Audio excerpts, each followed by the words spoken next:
शुक्लां ब्रह्मविचारसारपरमामाद्यां जगद्व्यापिनीं वीणापुस्तकधारिणीमभयदां जाड्यान्धकारापहां हस्ते स्फाटिकमालिकां विदधतीं पद्मासने संस्थितां वन्दे तां परमेश्वरीं भगवतीं बुद्धिप्रदां शारदां। श्री महागणाधिपतये नमः। श्री महासरस्वत्यै नमः। శ్రీ గురుభ్యో నమః. 2025వ సంవత్సరము ఫిబ్రవరి మాసంలో వృషభ రాశిలో జన్మించినటువంటి వారికి, అంటే వృషభ రాశి జాతకులకు గోచార ఫలితాలు ఎలా ఉన్నాయో తెలుసుకుందాం. ముందుగా ఈ మాసంలో వృషభ రాశి వారికి సూర్య భగవానుడు దశమ స్థానంలో సంచరిస్తున్నాడు. 13వ తారీఖు తర్వాత దశమ స్థానంలోకి ప్రవేశిస్తున్నాడు. దానికంటే ముందు భాగ్యస్థానంలో, అంటే 9వ స్థానంలో సంచరిస్తున్నాడు. 9, 10 స్థానాలలో సంచరిస్తున్నాడు. మొదటి 2 వారాలు ప్రతికూలంగా ఉంది సూర్యభగవానుడి యొక్క సంచారము. తదనంతరము అనుకూలంగా ఉంది. కనుక సూర్యభగవానుడి యొక్క ఫలితము మనకు 50% ఉంది. అంటే మొదటి 15 రోజులు అనుకూలంగా ఉంది, తర్వాత 15 రోజులు ప్రతికూలంగా ఉంది. ఇక కుజుడు ద్వితీయ స్థానంలో సంచరిస్తున్నాడు, ప్రతికూలంగా ఉన్నాడు. బుధుడు భాగ్య దశమ స్థానాలలో సంచరిస్తున్నాడు, అనుకూలంగా ఉన్నాడు. గురువు జన్మస్థానంలో సంచరిస్తున్నాడు, ప్రతికూలంగా ఉన్నాడు. శుక్రుడు ఏకాదశ స్థానంలో సంచరిస్తున్నాడు, అనుకూలంగా ఉన్నాడు. శనైశ్చరుడు దశమ స్థానంలో ప్రతికూలంగా ఉన్నాడు. రాహువు ఏకాదశ స్థానంలో అనుకూలంగా ఉన్నాడు. కేతువు పంచమ స్థానంలో ప్రతికూలంగా ఉన్నాడు. ఈ విధంగా గ్రహస్థితి ఉంది. అంటే ఓవరాల్గా చూసినట్టయితే వృషభ రాశి జాతకులకి శుక్రుడు, రాహువు, బుధుడు ఈ గ్రహాలు అనుకూలంగా ఉన్నాయి. ప్రధానమైనటువంటి గ్రహాలు చాలా విషయాలలో ప్రభావాన్ని చూపించేటువంటి గ్రహాలు బృహస్పతి, శనైశ్చరుడు, కేతువు, అంగారకుడు ఇలాంటి గ్రహాలు ప్రతికూలంగా ఉన్నాయి వృషభ రాశి జాతకులకు. అయినప్పటికీ మాసవారీ ఫలితాలపై ప్రత్యేకంగా ప్రభావాన్ని చూపించేటువంటి బుధుడు, శుక్రుడు, రాహువు అనుకూలంగా ఉన్నారు. కాబట్టి ఈ ఫిబ్రవరి మాసంలో వృషభ రాశి జాతకులకు సామాన్య ఫలితాలు ఉంటాయి. అంటే కొన్ని విషయాలలో అనుకూలం, కొన్ని విషయాలలో ప్రతికూలంగా ఉండేటువంటి అవకాశాలు బాగా కనబడుతున్నాయి. కనుక ప్రతి పనిపైన మనస్సు నిలిపి శ్రద్ధతో పనులు చేయడం బాగా అవసరము. ఇంటి వాతావరణము ప్రయోజనకరంగా ఉంటుంది. అయితే అనవసర వాగ్వివాదాలలోకి వెళ్లకుండా మీకు ఎంతవరకు అవసరమో అంతవరకే స్నేహితులతో, బంధువులతో, ఉద్యోగస్తులు ఆఫీసులో అనుకూలంగానే ఉంటుంది వాతావరణము. అయినప్పటికీ తోటి ఉద్యోగులతో స్నేహభావాన్ని పెంచుకోవడం చాలా ముఖ్యము.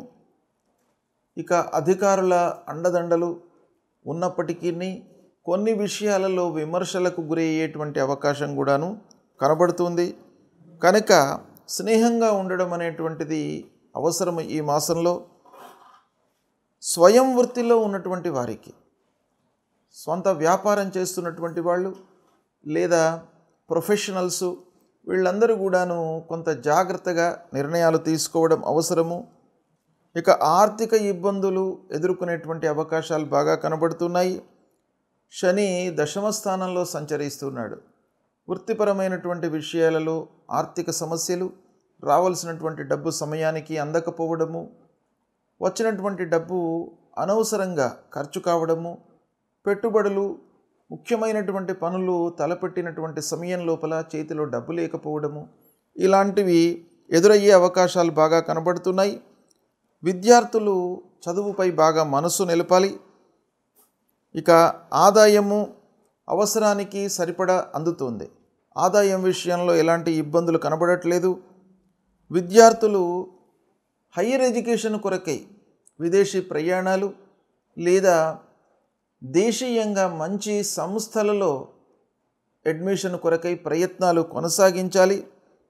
ఇక ఆరోగ్యంపై ముఖ్యంగా మొదటి 15 రోజులు మీరు శ్రద్ధ వహించాలి. తదనంతరము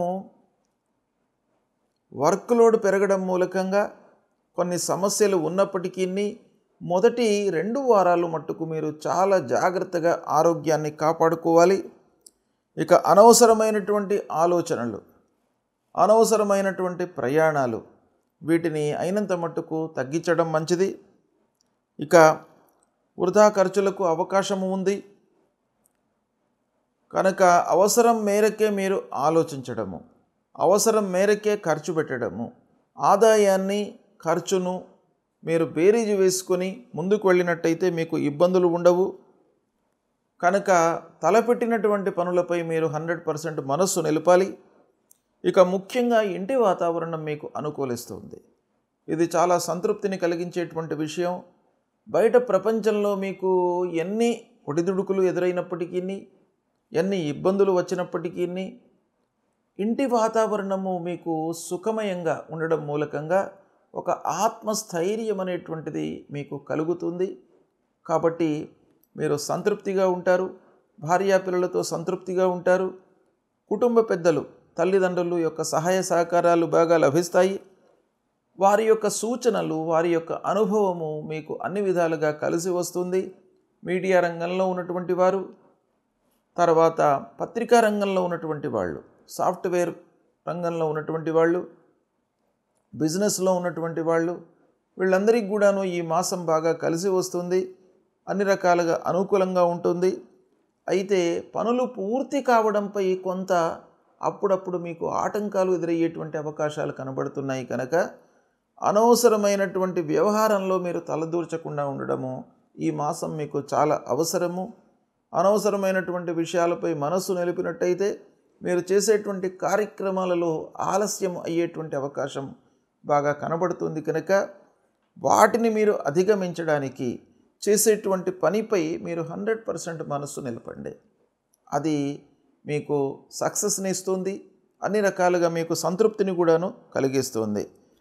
ఇకపోతే ముఖ్యంగా విద్యార్థులు చదువుపై మీరు కాన్సన్ట్రేట్ చేయాలి ఈ మాసం లోపల. హయ్యర్ ఎడ్యుకేషన్ అయితే ఉంది, హయ్యర్ ఎడ్యుకేషన్ ప్రయత్నాలు మీకు ఫలిస్తాయి. అయితే మీ కాన్సన్ట్రేషన్ అనేటువంటిది ఈ మాసంలో చాలా అవసరము. బ్లైండ్గా మీరు నిర్ణయాలు తీసుకోకూడదు. ఏదైనా అడ్మిషన్స్ కొరకు కానివ్వండి, కాంపిటేటివ్ ఎగ్జామ్స్కు ప్రిపేర్ అవుతున్నటువంటి వాళ్ళు కానివ్వండి, ఈ మాసంలో మీకు అనుకూలంగానే ఉంటుంది.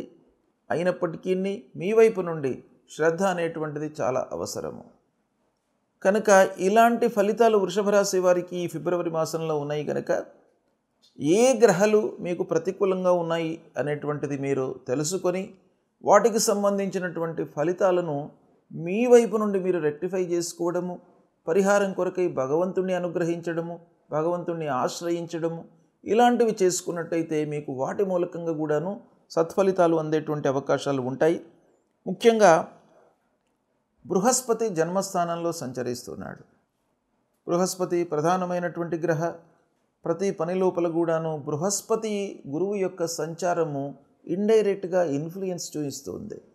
కాబట్టి ఆ గురు భగవానుణ్ణి మీరు అనుగ్రహం చేసుకోవాలి. కనుక తల్లిదండ్రులను మీరు మొట్టమొదలు సేవించండి. ప్రతి నిత్యం కూడాను తల్లిదండ్రులను సేవించండి, గురువుని సేవించండి. మీకు సద్గురువుల యొక్క సందర్శన అనేటువంటిది ఈ మాసంలో మీకు బాగా కలిసి వస్తుంది. దేవానాంచ ఋషీణాంచ గురుం కాంచన సన్నిభం వందనీయం త్రిలోకానాం తం నమామి బృహస్పతిం అనేటువంటి ఈ మూలమంత్రాన్ని ప్రతినిత్యం కూడాను చదువుకోండి. ఇక అంగారకుడు 2వ స్థానంలో ఉన్నాడు, కుటుంబ స్థానంలో ఉన్నాడు. అనవసరమైనటువంటి ఆటంకాలు, మనస్పర్ధలు రాకుండా ఉండడానికి సుబ్రహ్మణ్యేశ్వర స్వామిని కొలవండి. ధరణీ గర్భసంభూతం విద్యుత్ కాంచన సన్నిభం కుమారం శక్తిహస్తంచ మంగళం ప్రణమామ్యహం అనేటువంటి ఈ మూలమంత్రాన్ని చదువుతూ మీరు సుబ్రహ్మణ్య స్వామి దేవాలయానికి వెళ్ళి ప్రతినిత్యం కూడాను స్వామివారి యొక్క దర్శనం చేసుకున్నట్టయితే మీకు తప్పకుండా సత్ఫలితాలు కలుగుతాయి. ఇక సూర్యభగవానుడు ద్వితీయార్థంలో అనుకూలంగా ఉన్నాడు, ప్రథమార్థంలో మీకు ప్రతికూలంగా ఉన్నాడు. కనుక ఆరోగ్యప్రదాత అయినటువంటి ఆ సూర్యభగవానుడి కొరకై మీరు మొదటి 2 వారాలు ఆ భగవంతుడిని నమస్కారం చేసుకోండి. సూర్యుడికి స్నానం చేసిన తర్వాత ఉదయం పూట మిత్రాయ నమః రవయే నమః అనేటువంటి ఈ 12 శ్లోకాలు, 12 పేర్లు ఉంటాయి సూర్యభగవానుడికి. ఆ 12 నామాలతో 12 సార్లు సూర్యభగవానుడికి నమస్కారం చేసుకోండి. మీకు ఆరోగ్యం బాగా కలిసి వస్తుంది. ఇక చేసేటువంటి వృత్తి లోపల కూడాను ఇండైరెక్ట్గా ఆరోగ్యము, మనస్సు, బుద్ధి అనేటువంటిది మనకు ప్రభావం చూపిస్తుంది. కాబట్టి తద్వారా ఆర్థికపరమైనటువంటి ఇబ్బందులు రాకుండా ఉండడానికి ఆంజనేయ స్వామి దేవాలయానికి వెళ్ళండి, శివాలయానికి వెళ్ళండి, శివుణ్ణి ప్రతినిత్యం కూడాను కొలవండి, అభిషేకం చేసుకోండి. ఇలా చేసుకున్నట్టయితే మీకు ప్రతికూలమైనటువంటి ఆ గ్రహస్థితి తగ్గి శుభస్థానాల్లో సంచరిస్తున్నటువంటి గ్రహాల మూలకంగా మీకు మంచి ఫలితం కలిగేటువంటి అవకాశాలు ఎక్కువగా ఉంటాయి. ఈ ఫిబ్రవరి మాసంలో ముఖ్యమైనటువంటి పండుగలు వస్తున్నాయి. ఫిబ్రవరి మాసము 30వ తారీఖు నుండి మాఘమాసం స్టార్ట్ అవుతుంది. అంటే 30 జనవరి నుండి మాఘమాసం ప్రారంభమవుతుంది. ఈ మాఘమాసం లోపల మనకు అత్యంతమైన పవిత్రమైనటువంటి పండుగలు వస్తున్నాయి.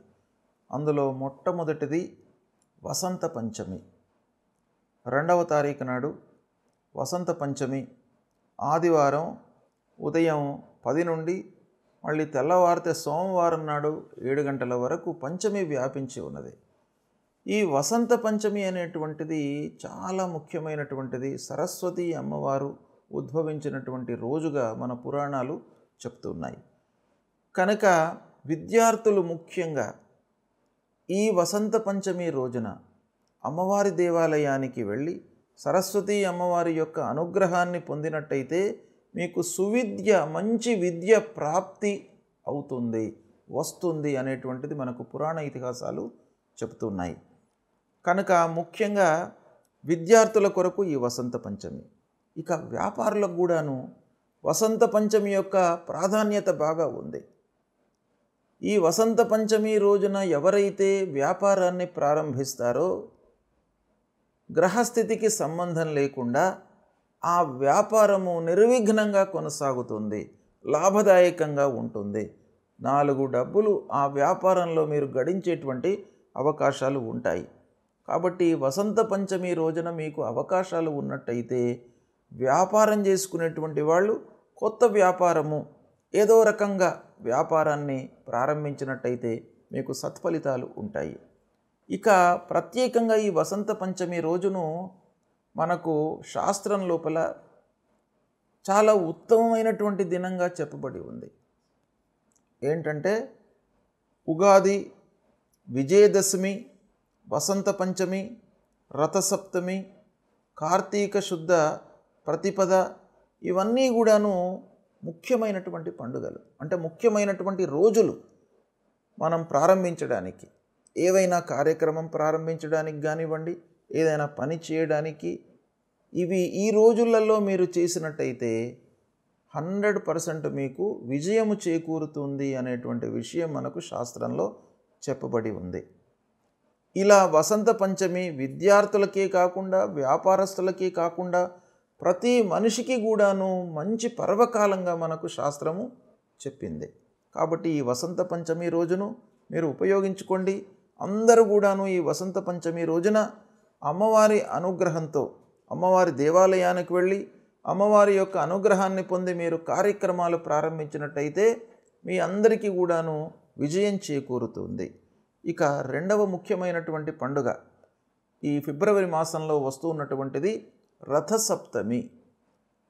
రథసప్తమి రోజున సూర్యభగవానుణ్ణి మనం పూజించాలి. ఆ రథసప్తమి రోజున ఎవరైతే ఆ సూర్యభగవానుణ్ణి పూజిస్తారో వారికి ఈ సంవత్సరం పొడుగు మొత్తం కూడాను ఆయురారోగ్య ఐశ్వర్యాలన్నీ కూడాను కలుగుతాయి. అంటే ఆరోగ్యము చాలా బాగా ఉంటుంది, నిరాటంకంగా జీవితం కొనసాగుతుంది ఆ సూర్యభగవానుడి యొక్క అనుగ్రహం మూలకంగా. దాని తర్వాత మళ్ళీ వచ్చేటువంటిది భీష్మ ఏకాదశి. ఈ భీష్మ ఏకాదశి కూడాను చాలా ముఖ్యమైనటువంటి పర్వకాలం. భీష్మ పితామహుణ్ణి ఉద్దేశించి ఆ ఏకాదశి రోజున ఉపవాసం చేసుకున్నట్టయితే మీకు అత్యంత శుభప్రదమైనటువంటి ఫలితాలు, అక్షయమైనటువంటి పుణ్యఫలం లభిస్తుంది. దాని తర్వాత మాఘ